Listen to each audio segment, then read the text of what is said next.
I'm from Nanyang Technological University, Singapore. And today I'm very glad to host two exciting talks on computer graphics. The first speaker is Professor Hongbo Fu. Hongbo is a full professor in the School of Creative Media, City University of Hong Kong. His primary research interests fall in the fields of computer graphics and HCI. So far, his research has led to over 100 scientific publications, including 50 technical papers as major venues of graphics and HCI, such as SIGGRAPH, SIGGRAPH Asia, TALK, TVCG, CHI, and UIST. So Hongbo's recent works won the Best Demo Awards as an Emerging Technology Program SIGGRAPH Asia in both 2013 and 2014. He also received the Best Paper Awards from AsiaGraphics 2015 and the UIST 2019. Hongbo actively serves for the graphics community. He is the organization co-chair for PG 2012, the program co-chair of AsiaGraphics 2013 and 2015, SIGGRAPH Asia 2013, Emerging Technology Program, and 2014 workshops, as well as PG 2018 and CVM 2019. And Hongbo is also the conference chair of SIGGRAPH Asia 2016 and Expressive 2018. He is currently the vice chairman of Asia Graphics Association. And today, Hongbo will talk about date-driven sketch interpretation. So now let me pass to Hongbo. Hongbo, please. Okay, yeah. Good evening, everyone. Thanks for the introduction, Ying. And it's my great honor to share my research through this great platform. So today, I'm going to basically share some of my recent research projects, mainly focusing on the sketch understanding. So I'm currently working in the School of Creative Media. This school is pretty much more like an art school, but our school also emphasizes the technical aspect of the creative media industry. So that's why we have about 8 colleagues working in the graphics and HCI fields. So if you are looking for PhD positions or RA positions in these areas, you are welcome to check out the web pages of our colleagues. So sketching, why I'm interested in sketching, because sketching provides very simple way to express your just my idea or our ideas. And sketching is also is very useful to depict 2D or 3D shapes.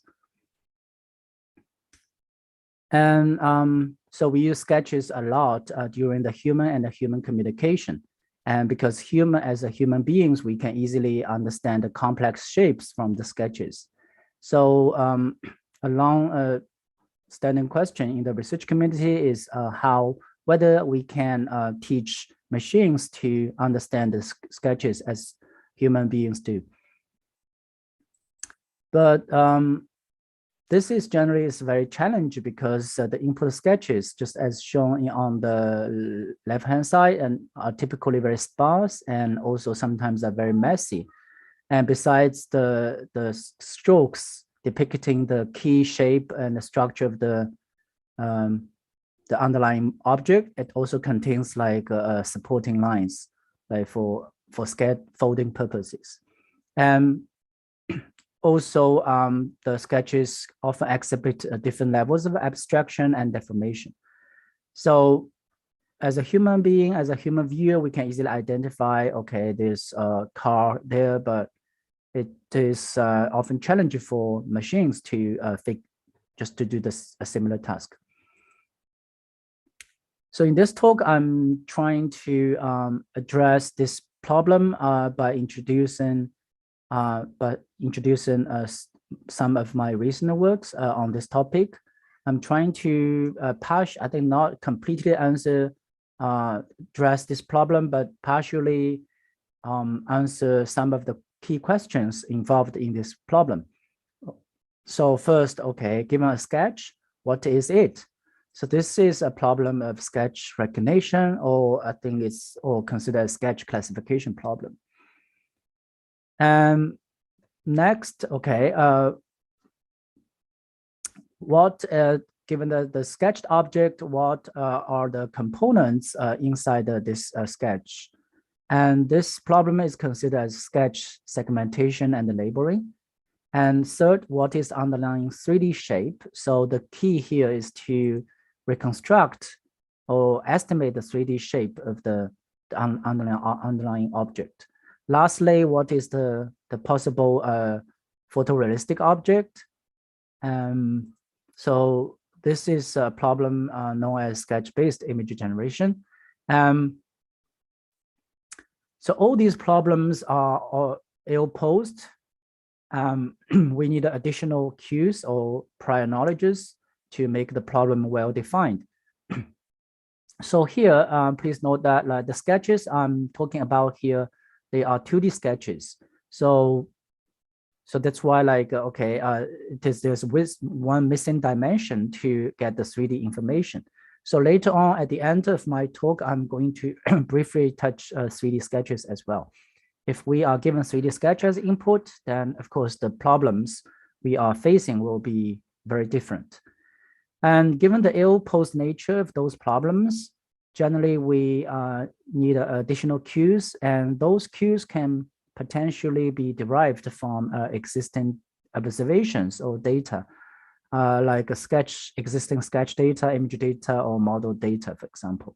So with the availability of such data, we can try to formulate those problems as a data-driven sketch understanding problems. So next, I'm going to briefly introduce my attempt to those questions or tasks, just one by one, but just in kind of like I will give you an overview of the research I have done. But for more details, please refer to the papers. So first is the data-driven sketch recognition. So in this task, the goal is to, in fact, given a sketched object, we would like to know the category of this object. So in this sense, the problem is maybe better considered as a sketch classification problem, because we are more interested in understanding the category or class of a sketched object instead of the instance of the sketch. So those examples are from the TU Berlin dataset that was proposed by its et al. At SIGGRAPH basically 10 years ago. And this is one of the commonly used dataset. So because we are going to explore data-driven approaches, so the availability of such sketch data is very important. So another commonly used dataset is the quick draw dataset. This was created by a team from Google and through an interesting online game platform. And so this is a super larger scale dataset. It involves 50 million of doodles, but compared to the quick draw, this dataset, the sketches in dataset are more abstract and involve few numbers of strokes. So that's why they are called doodles. And so those two datasets will be used in my research, and also I think in many other the research on sketch understanding by others.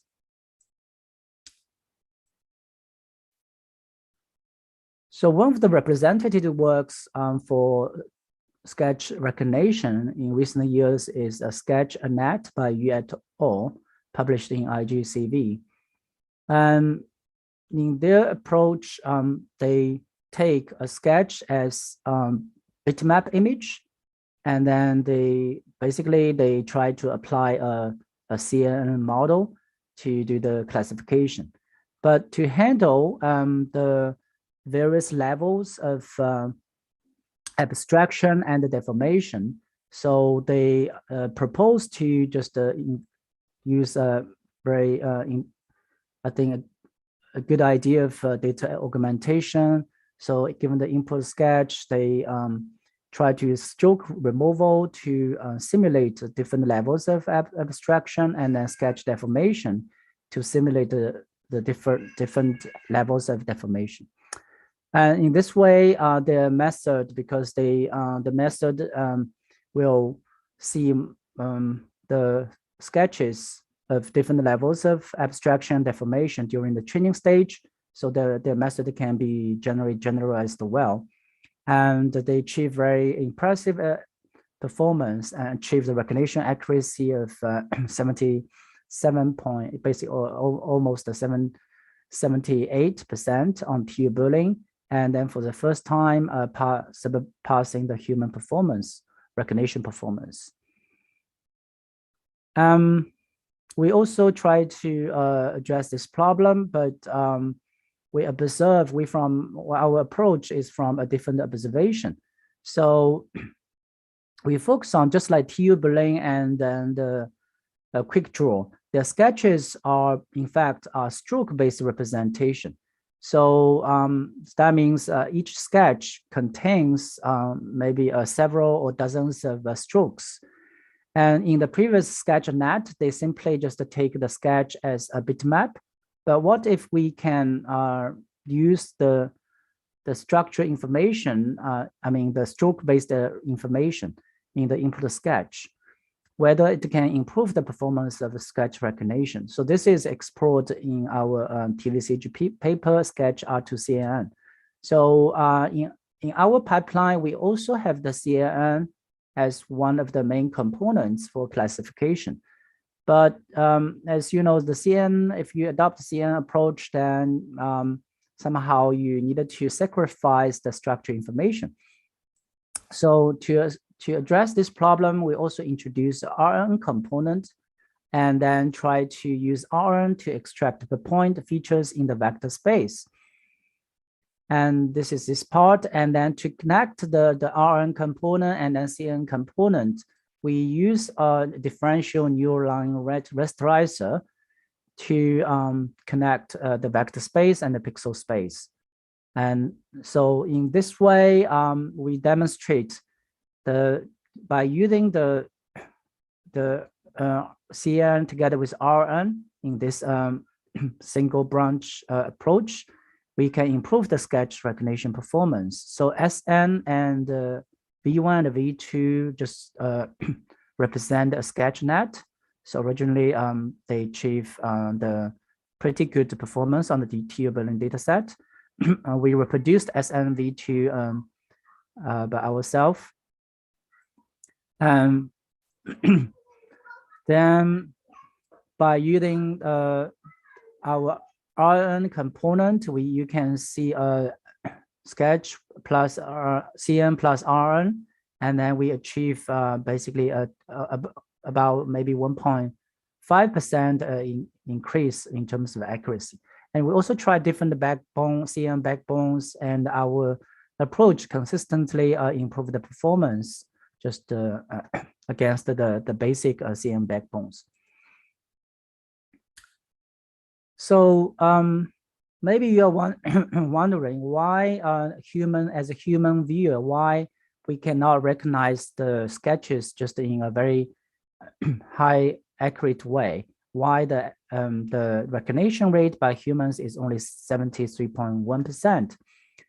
This is mainly because of the abstraction, the abstract nature of the sketches. For example, like if you consider individual sketches like this one, and maybe you consider this as a pillow, or maybe, I don't know, you consider as maybe the tabletop, or how about this one? This is more like egg, for example, or can be something else.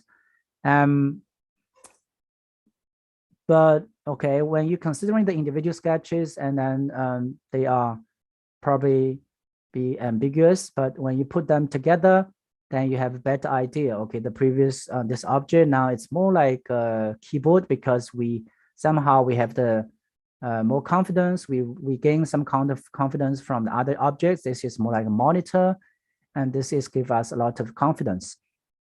And then this ellipse-like shape is now is more like a mouse instead of like egg. So the context information can be useful for sketch understanding. But the context information has been extensively studied in computer vision community, but as far as we know at that time, there's no research on the use of context for sketch classification. So we tried to explore this problem, but at that time, if we want to use the context information for sketch understanding, so ideally we need a data set of sketched scenes, but at that time, there's no such data set. So to address this issue, we assume the context of the objects in images is very similar to the context of objects in sketched scenes. In this way, we can try to borrow the context information from the scene images. So then we, by analyzing the objects inside the natural images, we can extract the context information represented as a relation graph here. And then meanwhile, given basically a sketched scene, to simplify the problem, we assume this sketched scene has been pre-segmented, but into objects. But we don't know their labels. So the goal here is to figure out the labels of individual pre-segmented objects. So to do this, we first basically pass each segmented object into CAN to get a set of candidate labels. And then for each one, we get a set of candidate labels. And then we check whether the combination of a certain combination of the labels for individual sketched object, segmented objects is consistent with the context in the relation graph. So mathematically, this is formulated as a compatibility function. And we explore two basically usage scenarios. One is called incremental classification, and the other one is co-classification. This laser point. Then for co-classification, basically we are given the sketched scene with the pre-segmentation. We try to co-analyze all the objects together to figure out their labels. Then in the incremental classification, this is more, I think it's kind of like simulate the usage scenario in an interactive sketching session.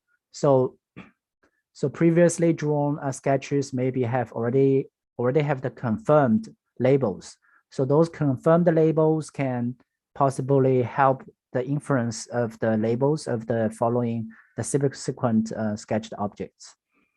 So as you can see, okay, the labels inside the parentheses, they are the inference without using the context, and then those labels outside the parentheses are the labels with the context information. You can see basically the context information can help to correct the labels in various cases. For example, like this bush example, you can see this bush is very similar to the cloud in terms of the shape, but because of the context, we can correct the label from the cloud to bush. And similarly, the context information can also help in the scenario of incremental classification. So such approach can potentially be benefit like for like sketch-based for sketch to photo like work. So next, I'm going to introduce data-driven sketch segmentation, the labeling. And this problem basically comes somehow was motivated by the previous task, because in the last context-based sketch classification, we assume the availability of the pre-segmentation of the sketched scene. But what if those pre-segmentation originally was manually done? But whether we can automatically segment input sketch from like a sketched scene into a set of objects, or a sketched object into a set of parts. So in this task, we mainly focus on the later case. We were given a sketched object. We would like to segment the sketched object into semantic parts. Then we are also interested in infer the corresponding labels. So we have explored multiple solutions to this problem. Our first attempt was to use the segmentation information from 3D models.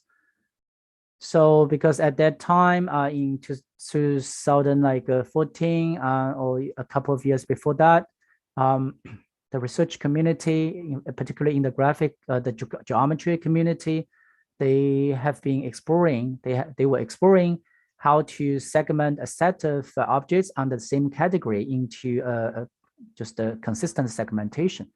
So there's some data set, shape data set with consistent segmentation. So we are interested in transfer the segmentation from 3D models to the sketched object. So the data here is basically those 3D models and their corresponding segmentation information. We take in our first attempt, we take a very geometry approach, given the input sketch, and then sorry. Given the input sketch and then a repository of pre-segmented shapes, we would like to first perform local interpolation. This is basically a partial matching problem. So for example, we can try to fit, you can consider this is a local matching, local fitting problem, given, for example, the back part, we try to fit the back into the sketch. Of course, because of the local interpolation, you might have multiple candidates as shown here. And for each part, you have multiple interpolations, local interpolations.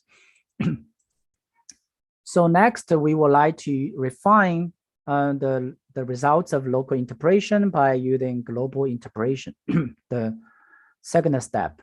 So this is essentially a combinatorial search problem. And we formulate this global interpolation problem as a mixed integer programming problem. So in our second attempt, we try to use a deep learning based approach. Yeah, as kind of like a group, we are not really machine learning experts, so we mainly kind of like exploring the application of the existing or mature deep learning models to our problems. So the model we adopt is quite simple. Basically, it's a UNet structure, net architecture, and we prepare the training data, paired sketch image, and then the models, we train the UNet to achieve the segmentation. And in this case, because the CNN-based nature, we take our input image is considered as a bitmap image. And then because we also want to see the performance on the basically stroke-based representation, so we map the labels in the segmented bitmap image into the stroke-based representation. As you can see, so by doing this, you see like within individual strokes, you see kind of like inconsistent segmentation. So this motivated us to use to adopt a post-processing step. Basically, it's using multi-label graph cut, so that can improve the performance of segmentation. So this slide basically show you several representative results of our approach. And we also did quantitative evaluations, for example, on this Huang 14 dataset. This is basically the dataset we proposed in our Seoul of Asia 2014 paper.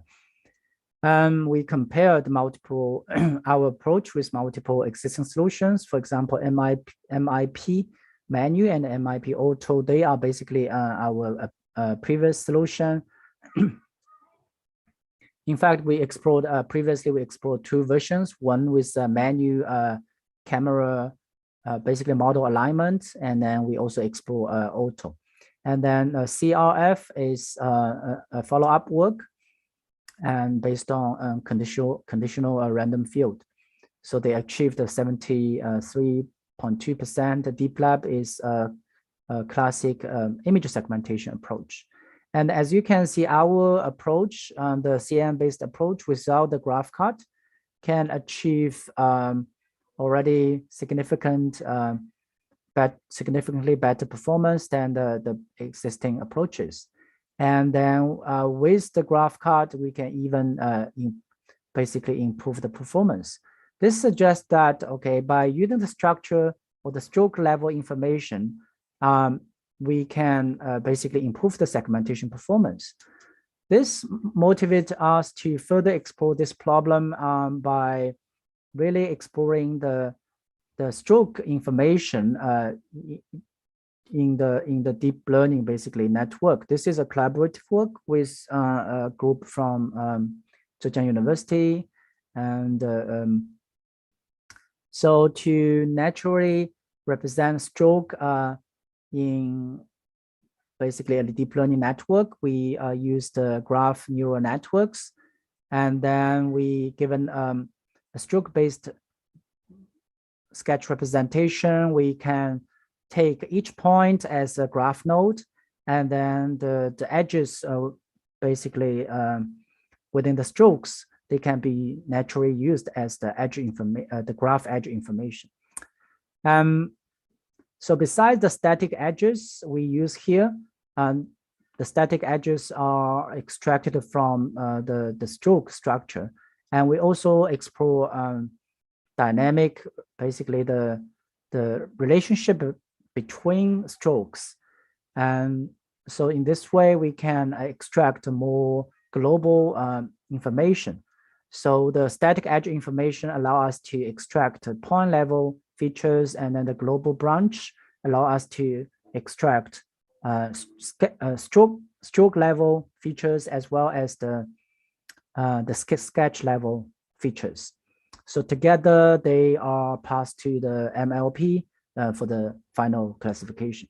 So the results are pretty impressive, I would say, and basically significantly outperform the existing approaches. And we have done, this time, the evaluation basically was conducted on multiple data set. So next I'm going to introduce so several works on 3D interpretation of 2D sketches. So this problem essentially is ill-posed because given input sketch, 2D sketch, there are unlimited number of possible interpretations. But as human beings, maybe we'll pick this one in among those choices here. So the existing approaches can be probably categorized into two groups, reconstruction-based and then approximation-based. The reconstruction-based approach will generally respect sketches as much as they can. So pretty much they use the sketches as hard constraints. In this way, they employ a less constrained shape space. So And then approximation-based approach, they will use sketches more as soft constraints. And then they needed to have more constraints on the shape space to make the final problem more, I think, better defined. So one of the example of the construction-based 3D interpretation of a sketch is the work by Lun et al. Presented at 3DV 2017. So in their work, they take a single view or multi-view sketch as input. They first use the encoder, and in case there are multiple views, there are multiple view decoders to translate the input sketch into the corresponding normal map and the depth map. And then there's a follow-up. So they merge those depths and then a normal map information into 3D models, and then with some fine tuning steps. And we have done something similar, and we called a sketch to normal map. And our work was presented at i3D 2018. And our goal is somehow is simpler than the previous one. We focus on the inference of normal maps from the single view sketches. We adopt conditional GAN architecture to address this issue, and because this inference, of course, will if there's no human intervention, the results might not be perfect. So we also support basically user input. And then during training, they are represented as the user specified normals at specific points. And this is a video just to quickly show how our proposed method just works. We explored only the solution only on two categories. One is the basically four-leg animals, and as well as the chairs data set. So you can see the user can manually specify the normals for specific points and to refine the results.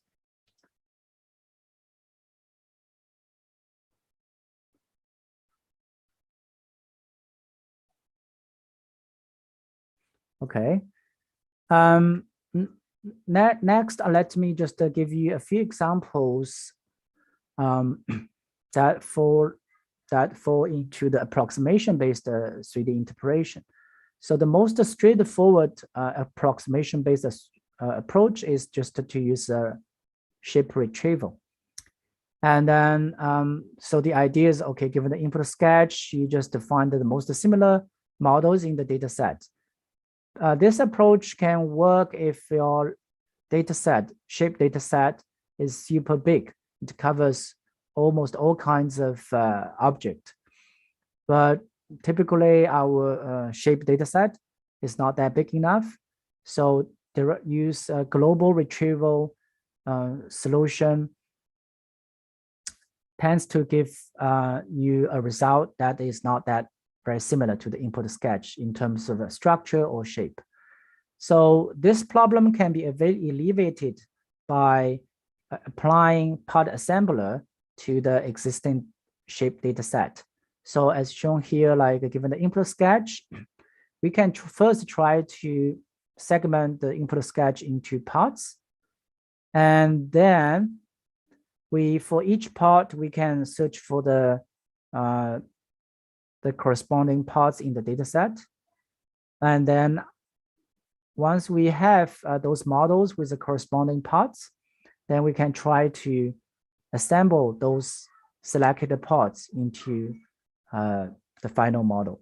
So this is a part assembler approach. So this approach generally will give you, I think, will return a result that is more similar to the input sketch. But of course, in this case, even use a part assembler, then the shape space basically is constrained by a set of the part level recombination of a given data set.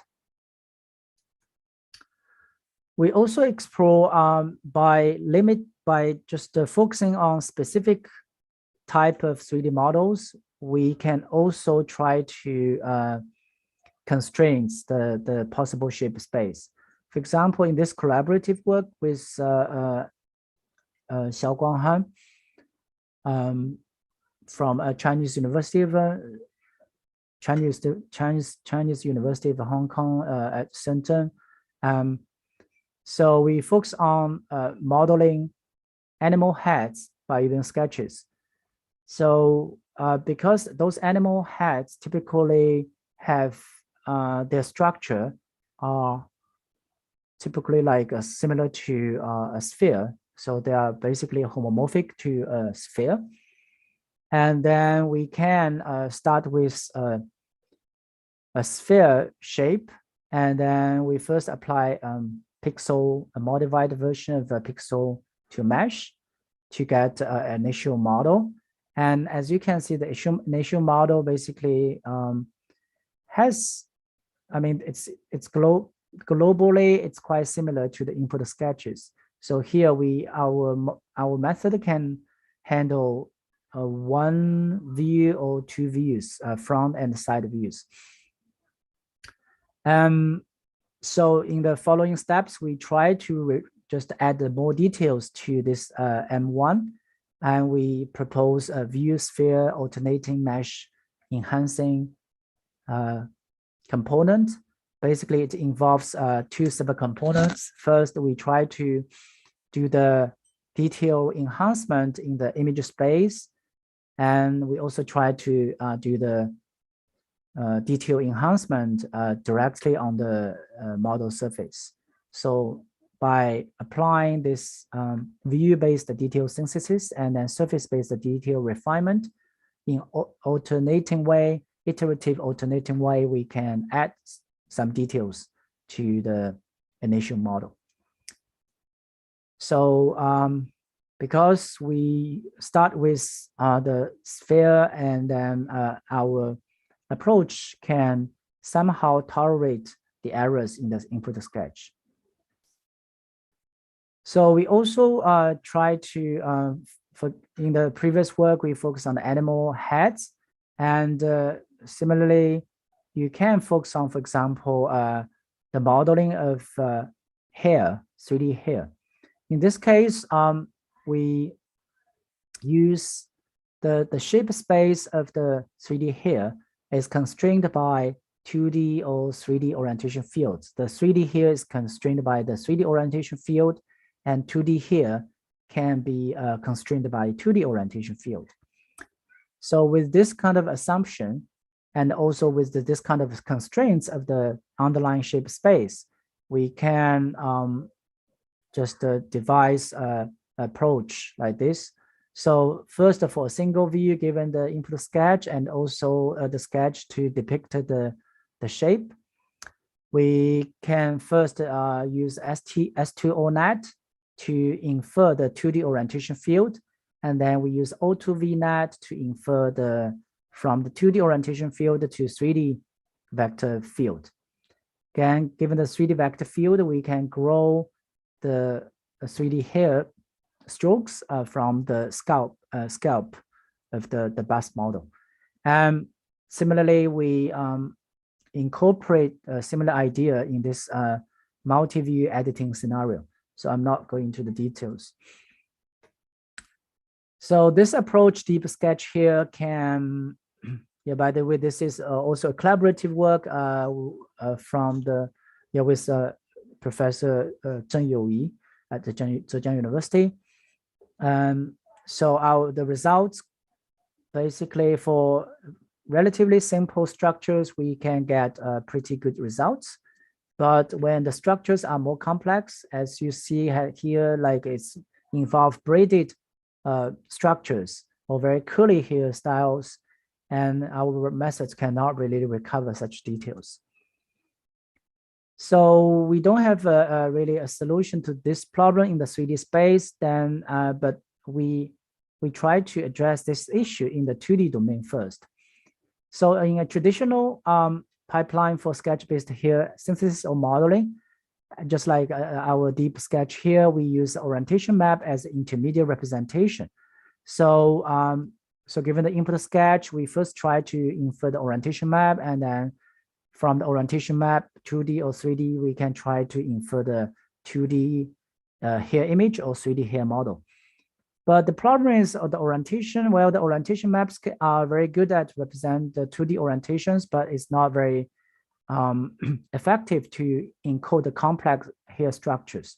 So this problem can be partially illustrated by an inverse problem. Given the inputs, given the realistic hair image, if we represent the realistic image using orientation maps and then try to extract the strokes from the orientation maps, and then you will see the resulting sketches cannot really represent the structures of the input hair sketch, but the hair image. So that just somehow partially indicated orientation maps basically are not very good at representing such complex hair structures. So to address this issue, we try to just directly infer the hair images from sketches without using the orientation map. So our contributions are two parts. First, we try to directly infer the shape or the hair mat from the input sketch so that the user does not need to manually draw additional sketches to depict the shape. And then given the mat and also the input sketch, we use another network to infer the final photorealistic hair images from the input sketch. To make the resulting hairstyles naturally blended with background image, we also consider the background. We try to blend the background feature into the network. So to train such network, we constructed a data set involving 4.5K pairs of hair images and the sketches. We manually annotate the sketches from the collected images. So the resulting approach basically outperform the state-of-the-art work. Basically, in this case, it's Michigan. In this slide, we also compared a couple of other approaches. As you can see, our approach can handle the local appearance change very well, as well as to handle complex structure, particularly braided hairstyles. Another example, so I think it's kind of like inspired by the approximation-based 3D shape interpretation of the sketches. We explored this idea in the 2D face image domain, and the shape space in this case is constrained by the underlying component space. So to do this, we decompose the face into multiple components, and then we try to learn the possible face component space for individual components, eyes, nose, mouth, and then the other part. And then we have the component space. And then given the sketched component, we try to locally embed this feature to the examples, the features from the existing face component examples. And then you can see by applying this, the component level retrieval and then plus interpolation, this locally embedding can achieve, basically it can try to balance the faithfulness and then the results, the quality of the final results. And so the resulting approach can handle rough and or incomplete sketches very well. Given quite messy sketches, our approach can still generate photorealistic images. So in the last part, I will just briefly discuss some challenges and opportunities if you want to work in this on this topic. So compared to the image data sets or even the 3D shape data sets, and then sketch data sets, in recent years, we have seen several new data sets for sketches, but still, I think generally we are looking for larger scale or multi-view, different levels of abstraction, deformation, scene level, or targeted for specific applications. Besides the data set, through multiple works in this talk, I think I'm not maybe you have been convinced, okay, by employing the specific stroke information or the specific feet characteristics of sketches, potentially we can design more effective learning models specialized for sketches. And I'm also interested in combine the sketch basically often represents static, a spatial information. How about if we combine the sketch with time, whether we can try to create like a sketch animation. So potentially the potential tasks are like sketch-based 3D animation, sketch-based video editing. And so at the beginning, I emphasized, okay, the input to the previous problems, basically they are 2D sketches. But what if our 3D sketches, our sketches are 3D? And those 3D sketches can be acquired by using, for example, AR-enabled mobile devices. So I have been exploring along this direction as well. So this is a list of the publications touched in this talk. And for more details, you are welcome to visit my webpage. And I would like to thank a lot of people, including my collaborators and also students. And my research, the projects are funded by particularly two projects from Research Grants Council of Hong Kong. And now I'm happy to take questions. Thank you. Thanks, Hongbo, for the very nice talks. Let me see if there are any questions from the audience. Audience in the Zoom meeting room can directly raise your question, or you just type your question in the chat box.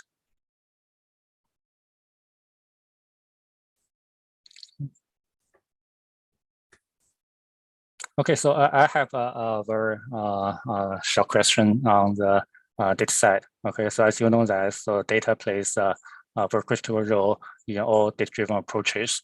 So speaking of the sketch-based sketch recognition, so as you know that there are many algorithms that can produce line drawings from 3D models. So they can be used to generate a large set of the model sketch pairs. So I'm wondering whether this data sets can be used to train your neural networks. Yeah. In fact, in the existing approaches and including ours, just like our approach for generating the animal heads, we already adopt this kind of approach for preparing the training data set. So given the 3D model, we can use like maybe that's commonly used like suggestive contour to generate line drawing. And then they have a perfect basically correspondence. But the problem is, okay, as I said at the beginning of my talk, the freehand sketches, they exhibit just very different features. And particularly like they might have very different abstraction levels, and then they exhibit different kinds of errors, maybe represented as deformations as well. And so basically there's a domain gap between the freehand sketches and then the line drawings generated from the models or images. So that's why in my ongoing project, I'm also trying to better understand this gap, and then hope to have, maybe to inspire other works to fill the gap. Yeah, thank you. Okay, I see. Yeah, thanks, Hongbo. So it's already at 7:50. So let's move on to the second talk. And the second speaker is Dr. Yuki Koyama. So Yuki is a researcher at National Institute of Advanced Industrial Science and Technology. Yuki received his PhD from the University of Tokyo in 2017, advised by Professor Igarashi. So Yuki's research fields are computer graphics and human-computer interaction. In particular, he is very interested in enhancing design activities by using computational techniques such as mathematical optimization. From 2021, Yuki started working at a Japanese animation studio named Graphinica, in which he is aiming at bridging the art and the technology in animation production. Yuki was awarded the GSPS Ikushi Prize in 2017 and AsiaGraphics Young Researcher Award in 2021. So today, Yuki will give a talk titled Human in the Loop Preferential Bayesian Optimization for Virtual Design. Okay, so now you can pass to Yuki. Thank you for the introduction. And it's my great honor to have this talk opportunity. And the title of my talk is Human in the Loop Preferential Bayesian Optimization for Visual Design. So let me begin with a quick self-introduction. So I'm Yuki Koyama, and I'm a researcher at AIST, which is a Japanese National Research Institute. And as a second affiliation, I recently joined Graphinica, which is a Japanese animation studio. And my research area is the intersection between computer graphics and human-computer interaction. And in this area, I have worked on computational design and human-in-the-loop optimization and digital fabrication and so on. And here is the outline of this talk. So first, I'd like to explain the motivation of why we need to consider human-in-the-loop optimization. And then I'll talk about Bayesian optimization, which is what I have been working on recently. Then I'll explain the details of our two recent SIGGRAPH papers that are based on Bayesian optimization. And finally, I'll summarize the talk. Okay, so let me begin with the motivation for human-in-the-loop design optimization. So parametric design is the design problem where the design variation is determined by a set of parameters. And the goal is to find the best parameter set. And many content creation scenarios involve parametric design. For example, photo color enhancement is one of the most popular scenarios. For example, Photoshop has many sliders that should be adjusted carefully to make the target photograph look best. The goal of such parametric design is to find the best parameter value combination that provides the best design. For this purpose, the designer has to perform many trials and errors manually. This manual procedure has an analogy to mathematical optimization procedure where the system performs trials and errors using some iterative algorithm and finally finds the maximizer of the target objective function. So this viewpoint facilitates computational design research where design problems are formulated as mathematical optimization problems, and the problems are solved by computational techniques such as numerical optimization, machine learning, and so on. So I have been working on such computational design research. For example, we worked on computational design of freeform model airplanes, where we solve an optimization problem to maximize the flyability of the user-created airplane. We also worked on designing haptic force feedback by embedding magnets into fabricated objects. So in this work, we formulated an optimization problem to search for optimal magnet positions and orientations that can reproduce target haptics. And I have worked on some other projects as shown here. In these projects, the design goal was the functionality of designed objects.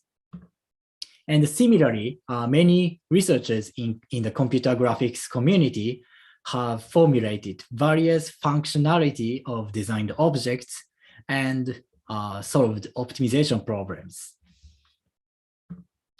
However, when considering about design goals in practice, functionality can be just one aspect of design goals.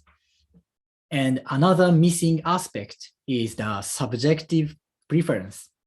And in many scenarios, it is natural to consider the preference as a design goal. And for the functionality, we can compute the goodness of a design by using predictive simulation, like using physical simulation. On the other hand, for the preference, it is difficult to compute the goodness of a design because preference is a perceptual metric. So we need to incorporate human assessment somehow into the optimization process. So in other words, it means that the function G is perceptually defined, so only human knows about this function shape. So the challenge is how can we solve this optimization problem by effectively using human assessment. So as an answer for this question, I'd like to introduce human-in-the-loop optimization. So human-in-the-loop optimization can be used for solving design problems with subjective or perceptual objective functions. So in this case, the machine processor iteratively asks the human evaluator about subjective questions. And then the human evaluator provides some feedback based on his or her perception. And through this iteration, the machine processor finally finds the maximizer of this unknown objective function. When taking this approach, we need to care about some points. The first point is about the query design for human evaluators. So generally speaking, we should avoid absolute assessment or absolute scoring because the human evaluator cannot reliably answer the precise value. For example, given a single photograph, asking the human to provide a single precise score like this is not a reasonable way. Instead, we can use a relative assessment. So the human evaluator can stably answer which option is better among two or possibly more options. For example, if there are options A and options B, and the user chooses A in this case, then we can get relative information that the objective function value for A is larger than the objective function value for B. So this is the first consideration that we need to care about. And the second consideration is the number of queries. So when having human in the loop, the number of total queries should be sufficiently small. For example, not like 1,000. So this is because human evaluators are prohibitively slow compared to typical optimization settings using machine processors. And another reason is that human evaluators can simply get tired if asked so many times. So taking these 2 points into account, in this talk, I'd like to introduce a technique called preferential Bayesian optimization. So preferential Bayesian optimization, or PBO in short, is a powerful technique in this setup. So PBO is an extension of Bayesian optimization, or BO in short, but tailored for human in-the-loop settings. And the benefits of PBO is that first, PBO can proceed with the optimization steps using relative assessment queries, unlike typical optimization algorithms. So we don't have to rely on absolute scoring. And second, PBO can find a good solution with only a small number of queries. And thanks to these 2 benefits, PBO is very powerful in human in-the-loop settings. Our 2 papers are based on the preferential Bayesian optimization, but before explaining about PBO and these 2 works, I'd like to talk about the standard Bayesian optimization first. Okay, so what is standard Bayesian optimization? So suppose that we have an objective function f, which looks like this slide, but we don't know its analytic formulation explicitly. So what we can do is to provide some x and then observe the function value fx. The goal is to find the maximizer of this unknown function by solving this maximization problem. This is called a black box optimization problem, and we cannot observe its gradient, and the function may have multiple local maxima. The challenge here is the way to sampling the points. So one naive strategy is to randomly sample many points and then find the point that provided the largest value. However, when the problem is multi-dimensional, then this naive approach is not feasible because the search space becomes too large. So we want to minimize the number of necessary sampling points by some intelligent strategy. And Bayesian optimization is a powerful choice for this kind of problem. So BO is a global black box optimization algorithm, and it can find optimal solutions with only a small number of function evaluations. This property makes it useful to manage expensive to evaluate objective functions. For example, this technique is used for hyperparameter tuning for deep learning models. And recently, it was used for fabrication in the loop object design, and so on. And to intelligently sample points, BO uses acquisition functions. An acquisition function is a function that evaluates how effective a given point is if it is sampled in the next iteration.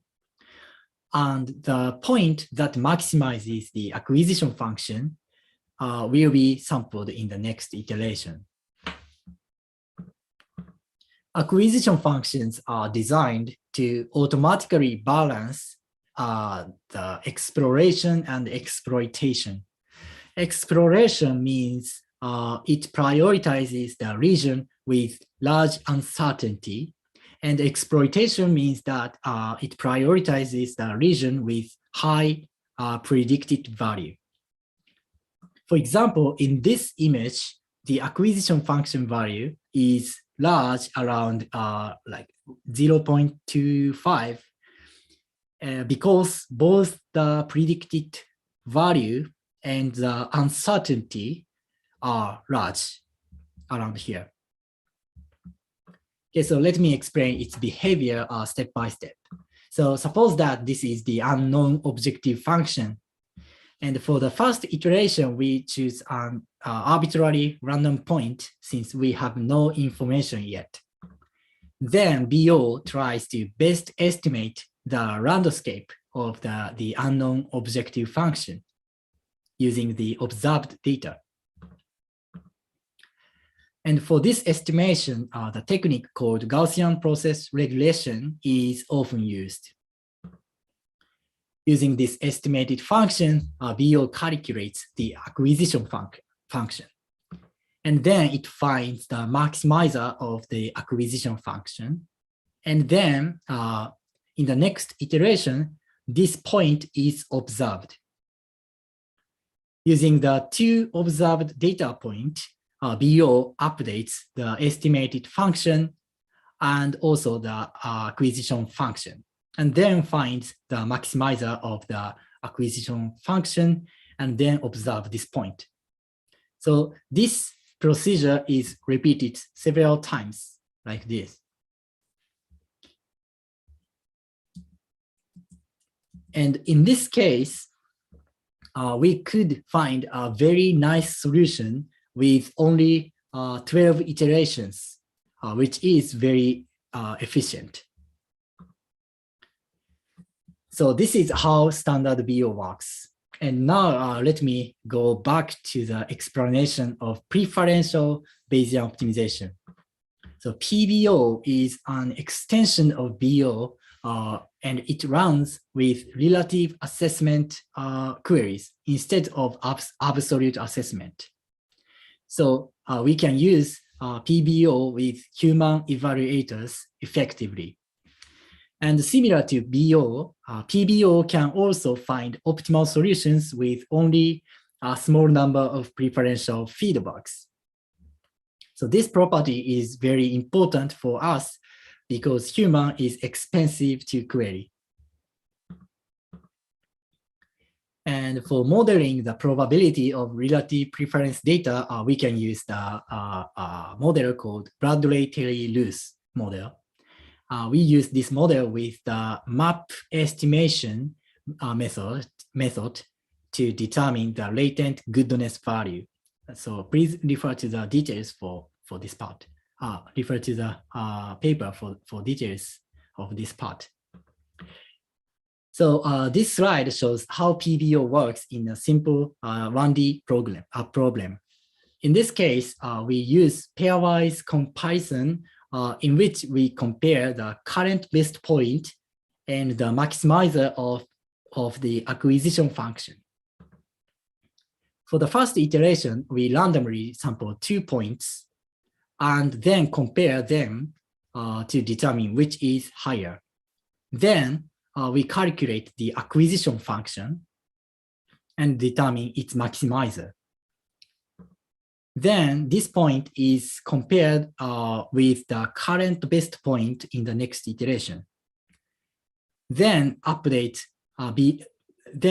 system updates the predicted function shape and also updates the acquisition function. Then find the maximizer of the acquisition function and then use this point to, in the next comparison.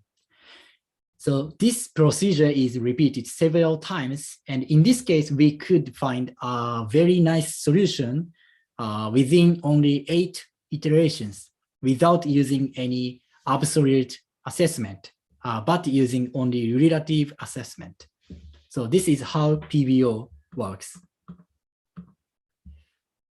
Okay, so now I'd like to explain our work. So this work extends PBO for more efficiency and applies it to design problems in computer graphics. And this work was published at SIGGRAPH 2017. So in this specific work, we made 2 contributions. The first contribution is the concept of crowd-powered or crowd-in-the-loop design optimizer. So this optimizer solves optimization problems using crowdsourced human computation. The second contribution is the technique called sequential line search, which is the new extension of preferential Bayesian optimization that is even more efficient. So this shows the concept of our crowd-powered optimization solver. So suppose that there is a crowdsource button in the design interface, and the user can push it when necessary. Then the tool runs the optimization process in the backend, and finally, the user can obtain the optimal slider values. So this is enabled by decomposing the original high-dimensional search task into a sequence of line search microtasks.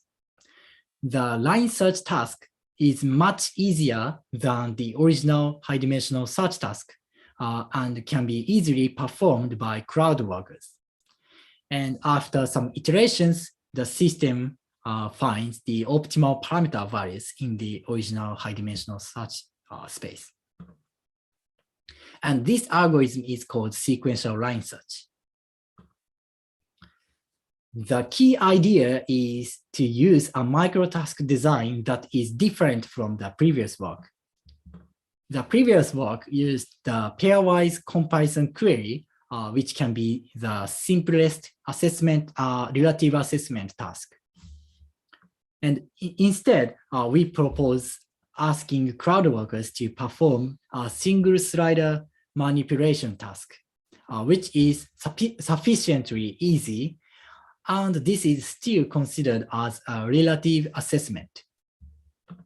And this microtask design provides much richer information than pairwise comparison, and so the optimization can converge much faster. The challenge here is the definition of the one-dimensional subspace that will be mapped to the slider in each iteration. And for this, we extend PBO to determine this slider space for each iteration.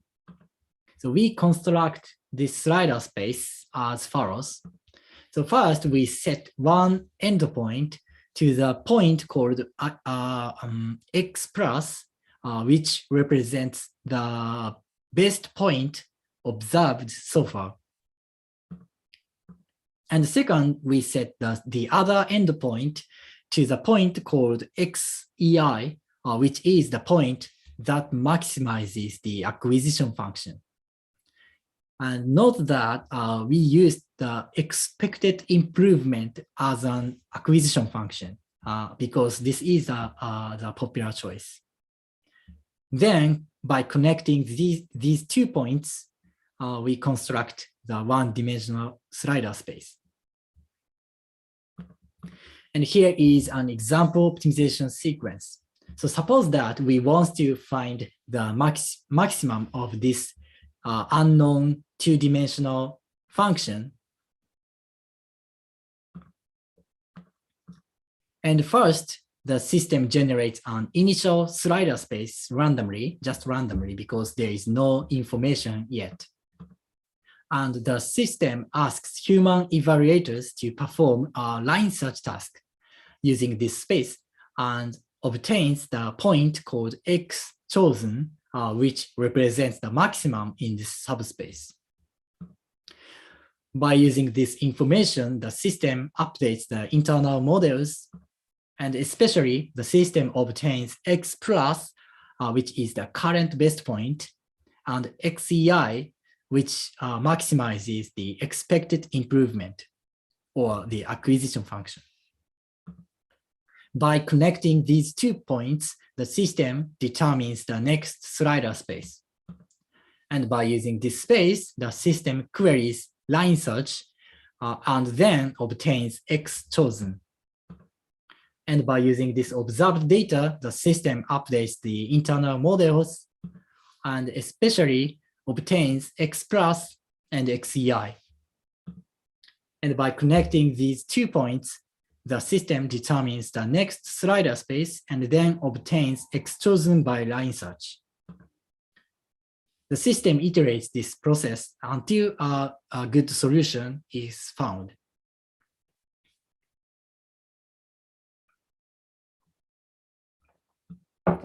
And this solver can be applied to various parametric design scenarios because it is domain agnostic. So here we applied it to photo color enhancement. So this slide shows the original input images, and this shows the results of the crowd in the loop optimization solver. Okay, so let's see again. So this shows the original input images, and this is the results. So I hope you can see some improvement. So to evaluate the quality of these results, we conducted a simple experiment in which another set of crowd workers were asked to vote for the best image among several options. And this shows the result. The leftmost image is the original one, and the second left is produced by our method or the crowds.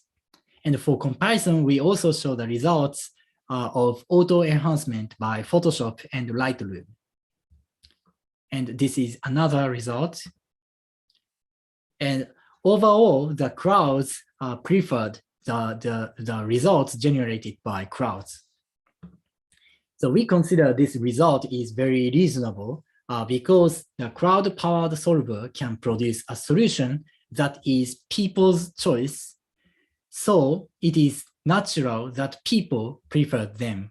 So this demonstrates one of the advantages of having crowds in the loop of the optimization.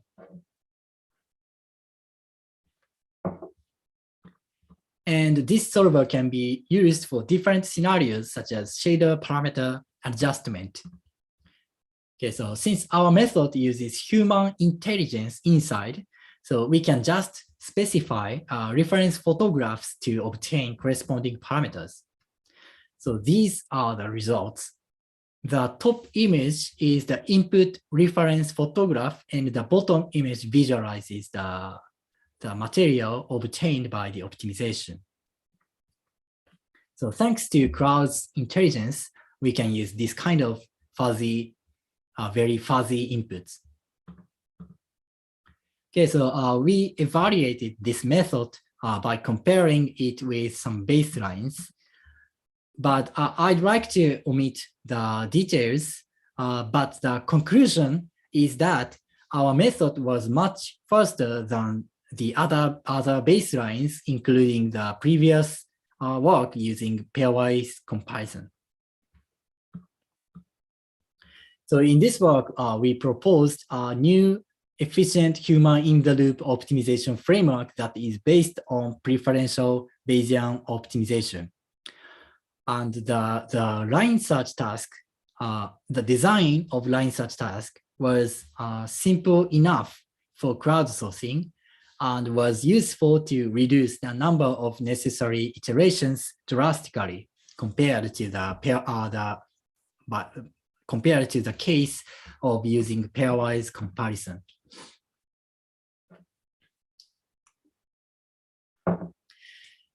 And human-in-the-loop systems need human evaluators. And based on the types of evaluators, we can roughly classify human-in-the-loop systems into two categories.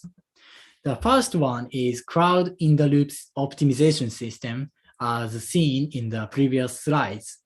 And in this case, many paid crowd workers are repeatedly asked to perform perceptual microtasks. And one constraint is that the task design should be sufficiently simple so that our crowd workers can easily and stably perform.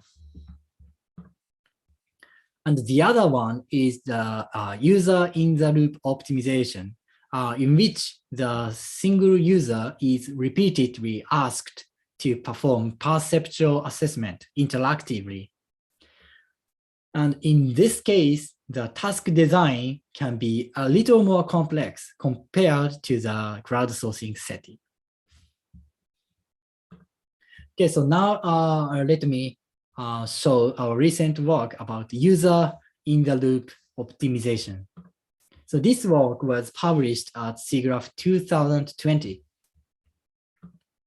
So in this work, we take a user-in-the-loop approach and propose a system called sequential gallery. So again, our target problem is tweaking a set of design parameters. So we want to find an optimal parameter value combination that provides the best look. So sequential gallery is an interactive optimization system that can be used for this kind of problems. So first, the system shows options to the user using a grid interface, like this one, and then asks the user to choose the best option in this grid based on the user's preference. Then the system updates the options shown in the grid view, and again asks the user to choose the best one from the grid. So this process is iteratively performed several times. And finally, the user can obtain the optimal parameter set. Okay, so the key point is in the query design. Okay, so in the previous work shown in the center in this slide, we used a slider interface to let evaluators explore a one-dimensional subspace. So this was the key to reduce the number of necessary iterations compared to the case of using pairwise comparisons. And in this work, as shown in the right in this slide, we let evaluators explore a two-dimensional subspace. Because 2D search query can provide much more information than a 1D search query, this makes the number of necessary iterations even smaller. And an additional benefit is that this 2D search query has a good compatibility with grid interfaces. Okay, so now let me explain the workflow of this system. So suppose that this is the 2D subspace that the PBO algorithm determines. Then the system asks users to select the best one from the grid. And based on this preferential feedback data, the new PBO algorithm determines the next search plane. Then again, the system asks the user to select the best one from the grid. And using all the accumulated preferential data, the new PBO algorithm determines the next search plane. And like this way, the system proceeds the iteration. So we have some benefits of using this grid interface. For example, it allows the user to easily grasp the available options in the current 2D subspace by just looking at the grid view. And also, since its interaction is WYSIWYG, which means what you see is what you get, the user does not need to be familiar with the original parameters or raw parameters. But one question would be, how can we determine the next plane in each iteration? So in each iteration, we want to select the most effective 2D subspace or search plane for the next query. The question is how to evaluate the effectiveness of a given plane. And for this, we extend the acquisition function used in the standard BO. The existing acquisition function used in standard BO is pointwise. That is, it takes point X as input and calculates the effectiveness. Then we propose an acquisition function that is plane-wise. That is, it takes a plane as input and calculates the effectiveness. So we propose to define this as a surface integral of the pointwise acquisition function. And using this definition, now we can choose the next plane by solving this maximization problem. Note that this maximization is very easily solved by using standard gradient-based optimization techniques such as LBFGS. Okay, so now I'd like to talk about the applications. The proposed framework is domain agnostic, so it can be applied to various parametric design scenarios. And this shows the result of photo enhancement controlled by 12 parameters. This is the user interface of the system. The task for the user is to choose the best option from the grid by clicking it. So one of the benefits of this grid interface is that the user can easily understand what variation is possible in the current subspace. So with our system, the user can easily and quickly compare different color variations and pick up the most preferable enhancement. And after several iterations, the user can obtain the optimal parameter set that provides the best enhancement for the user. Next, we show another application on 3D body shape modeling using a pre-trained model. So here, the user needs to find a 10-dimensional vector that generates a desired shape. And here, suppose that the user wants to create a character from a fictional novel that is given this text description of a fictional character. The user generates an appropriate body shape for this character. Or in other words, the user expresses the mental image of this fictional character.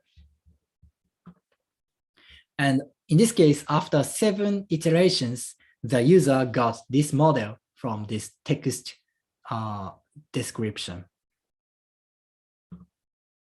Okay, so we evaluated the performance of the proposed method. So in this experiment, we considered these conditions, these 3 conditions. The first 2 are the baselines, and the last one is the proposed algorithm. The first baseline is a sequential line search from the previous work. And the second baseline is similar to the proposed method, but the plane is randomly chosen instead of based on the acquisition function. And here are the results using synthetic test functions. So these plots indicate that our method, indicated by green, consistently outperformed the other baselines. So in this work, we proposed a novel user-in-the-loop Bayesian optimization algorithm combined with a tailored grid interface. And we demonstrated that it could efficiently solve perceptual design problems.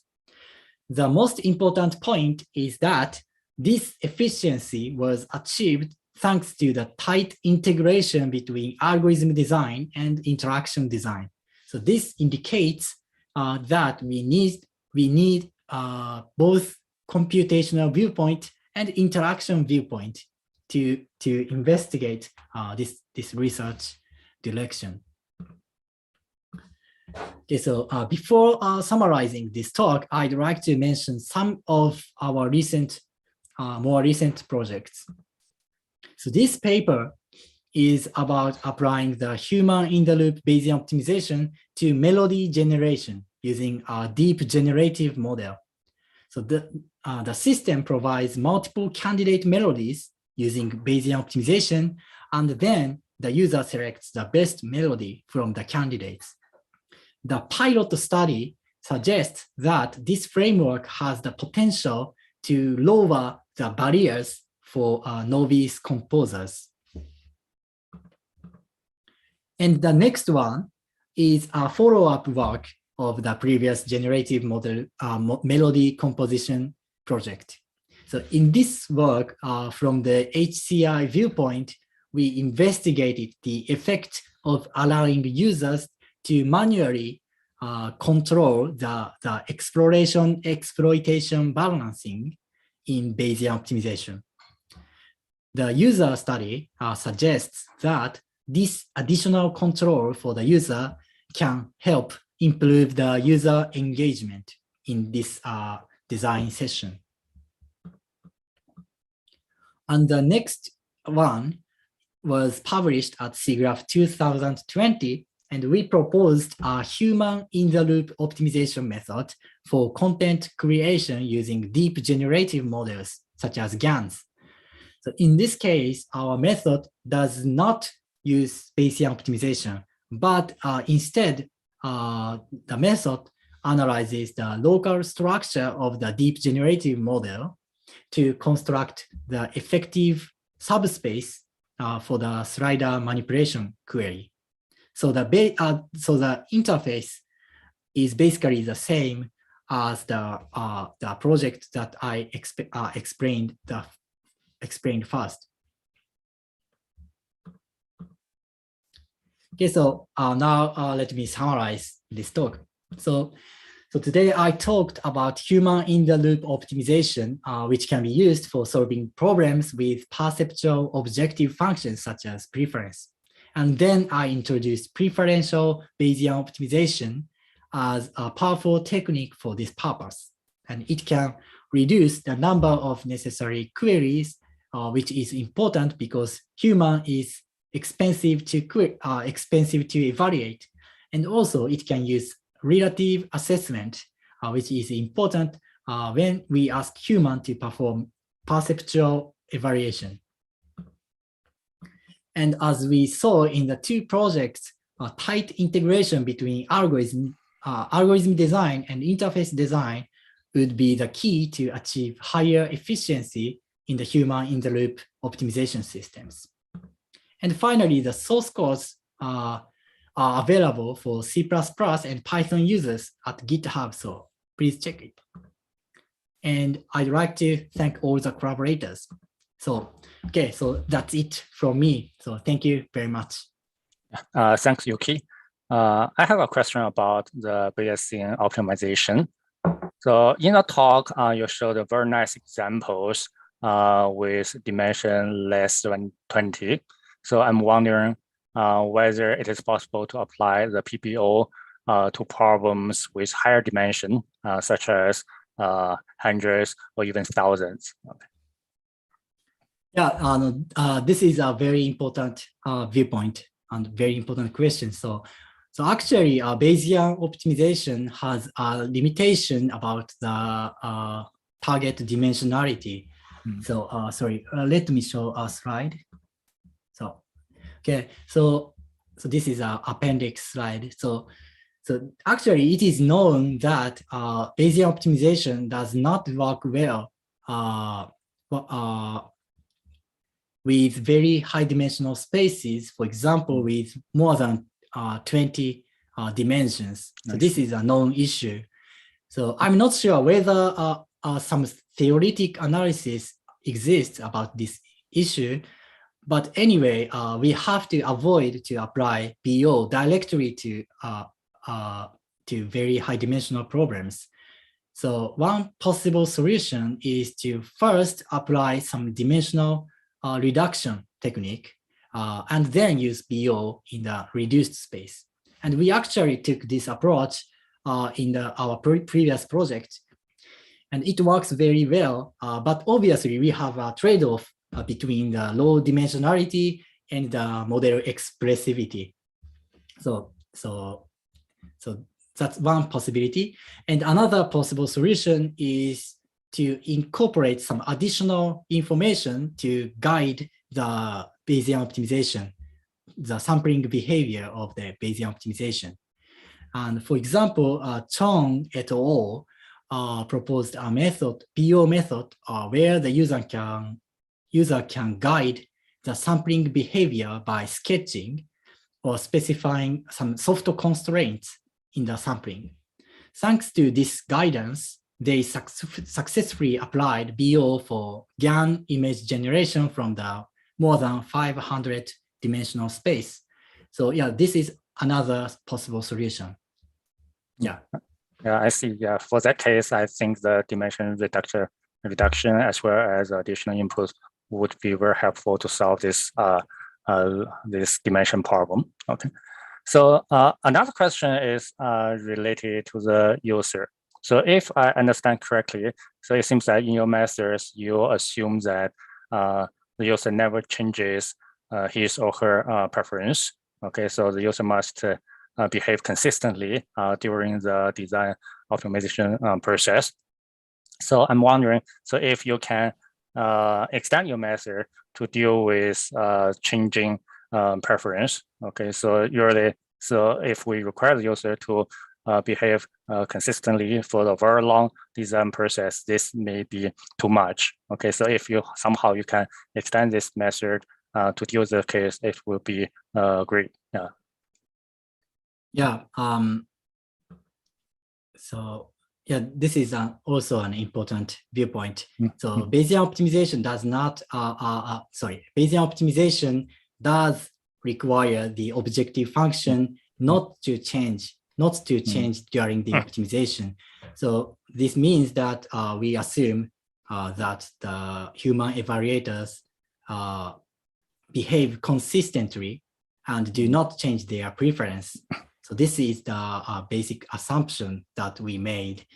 One possible approach to support such preference change is to detect the timing when the preference changes somehow, and then discard all the accumulated data obtained before the preference change.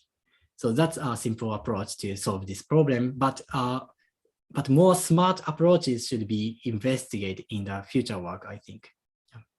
I see. Yeah, thanks for the explanation. So let's see if there are questions from the audience. Okay, seems that we don't have any further questions. So I think this is the end of this webinar. So thanks again to Hongbo and Yuki for the very nice talks. And also thanks everyone for attending this webinar and watching the live streaming on YouTube and Huya. Okay, thank you. Thank you. Thank you very much. Okay, yeah, bye-bye. Bye-bye.